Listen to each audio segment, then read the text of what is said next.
Hey there! In this video, I want to be discussing whether or not the newly announced Canon R5 Mark II replaces the Canon R5 C. Well, does it?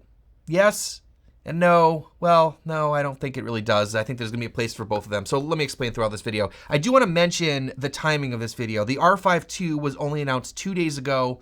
I have not used the R5 Mark II. I've not seen it in person. I've only seen what I could find online, and I will explain some of that stuff here. I still have a lot of questions about the R5 II.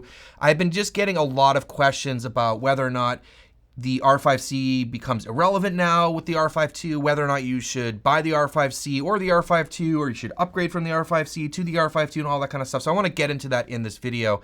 Now, I did pre-order the R5 II, and I do currently own the R5C. I've also tested and reviewed pretty much every Canon camera in the last few years, so I have a lot of experience in the Canon system, and I just want to give some thoughts and opinions about that because this question's come up quite a bit. I promise all of you guys that when I get the R5 Mark II, I will test it and compare it and do a deep dive against the R5C to get some more details to share with all of you. Now, I think a lot of us, including myself, were hoping for a Canon R5C replacement. And the R5C isn't quite it. So let me explain throughout this video. Now, I'm going to start off with something very obvious here. The Canon R5 II replaces the Canon R5, right? The R5 Mark II is the Mark II version of the R5. So this, in my opinion, is a pretty easy way to remember that the R5 II is not a replacement for the R5C. The R5C is kind of its own thing. So I want to start off with talking about some of the things that myself and probably a lot of you out there also wanted to see improved with the R5C that they actually did solve or potentially solve in the R5 Mark II. First of which is more dynamic range. They're stating that, this is Canon, they're stating that there's going to be 16 plus stops of dynamic range versus the R5C is rated at 14 stops. And these are both from Canon, so we're comparing apples to apples here. Once it gets out and other people can test it, we can see what that's like. But even within the Canon measuring system, the R5 II should have more dynamic range. The other thing is they put C-Log 2 in the R5 Mark II, and I think all of us had wanted to see that in this camera, and it is not in this camera. They put a full-size HDMI port in the R5 Mark II.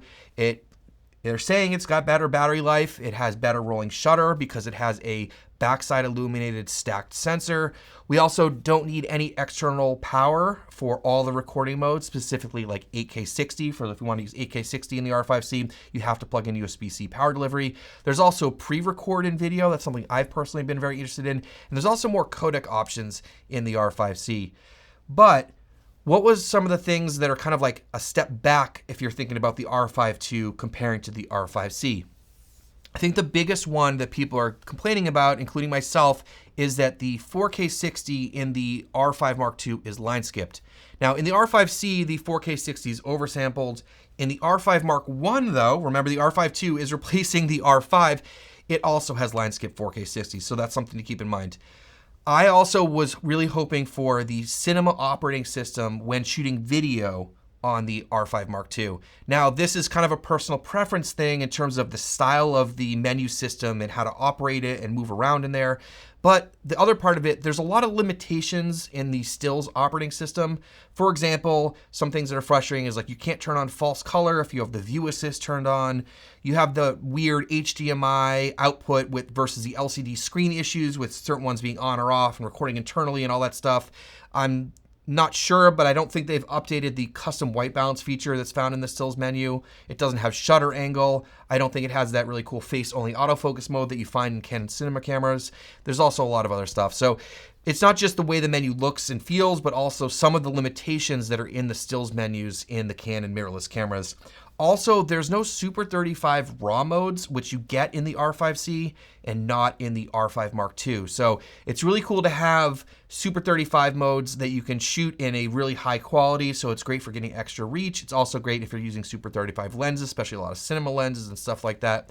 Canon's also saying that there's no official second base ISO on the R5 Mark II, whereas the R5C does have a second base ISO at 3200. Now, there might be an unofficial second base ISO in the R5 Mark II, and I will test that out when I get the camera.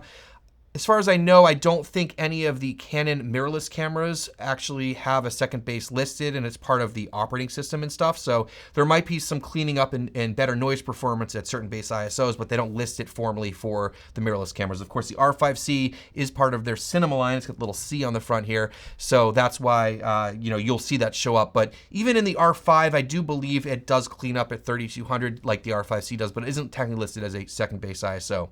So let's get on to talking about why you might still want an R5C over a R5 Mark II. Now, this is the biggest question because I think on paper, you look at the R5 Mark II and you're like, well, it does this, it does that, it has better dynamic range, it has a full-size HDMI port, it has C-Log 2, all these sort of upgrades. Now, I think the biggest thing to think about when you're considering the R5C is that this camera is labeled as a cinema camera. And with that comes a few things. First of all, it has a built-in fan. And in my experience and other people's experiences, this camera will not overheat in any of the modes for any length of time, and I think in any conditions. I've never had this camera overheat, and I've had it in a lot of different situations running for long times. So if you need a camera that will just run and run and run, and you don't have to worry about it, this camera will do that for you.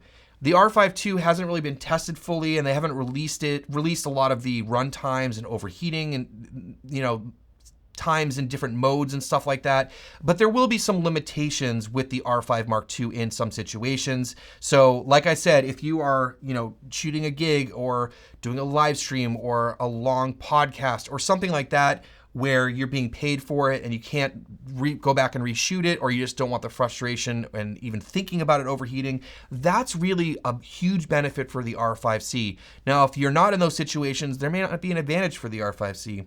The other thing, like I said earlier, the R5C does have the cinema operating system. And it's not just, like I said, the look and feel of the menus, but for the features and also the workflow with other Canon cinema cameras. So if you're working with other cinema cameras, the R5C fits in a lot better in that sort of workflow and, having the same menu system and all the terminology and all that kind of stuff. Now, the R5C also does not have IBIS, and a lot of content creators and videographers do enjoy IBIS. I do for a lot of the things that I do too, but there are some situations where you may not want IBIS in your camera, like if you're hard mounting it to a car, or maybe you're trying to really get more of that handheld cinema style look and feel, so you put a bunch of weight on the camera and it has more of that feel. When you have a camera that has IBIS and you turn it off, it's not locked and pinned down as strongly as, something like an R5C, which doesn't have IBIS. And a lot of the sort of more expensive cinema cameras, a lot of them don't have IBIS either. So you get sort of that feel. And there's some mounting situations where you actually may not want IBIS. So that could be a pro or a con depending on what you're looking for. Now, I have, like I said earlier on this video and in the video I did on release day about the R5 II, I do have quite a few questions about the R5 II, and it's going to take some time till I get the camera where I can personally comment on a lot of this. But the thing is the dynamic range. How good is it actually?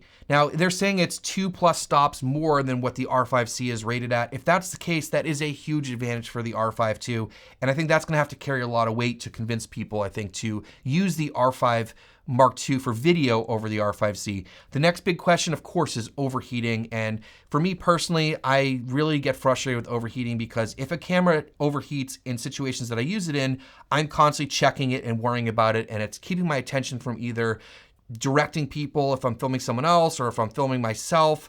I'm worried about the overheating and all that. And in addition to that is battery life. The R5C has terrible battery life. The R5 was fine. I am wondering if the battery life will be a lot better in the R5 Mark II because it doesn't have a fan. It's not running the cinema operating system. We'll definitely have to see. And like I said earlier, there's still going to be a lot of quirks in the Stills operating system for shooting video. There is a new version of the operating system, but it's still going to have some of those weird quirks that we see in the other mirrorless cameras in terms of their operating system. So like I said, I kind of wish there was a cinema operating system, but that's kind of my own personal preference. But a lot of those quirks and issues I think will probably still be there. So let's get on some of these conclusions here. If you have an R5C, should you sell it to get an R5 Mark II? Now, this is a really tough question, and I think it really comes down to what I said before. The gains you're going to get with image quality in terms of dynamic range, C-Log 2, full-size HDMI, those things are awesome.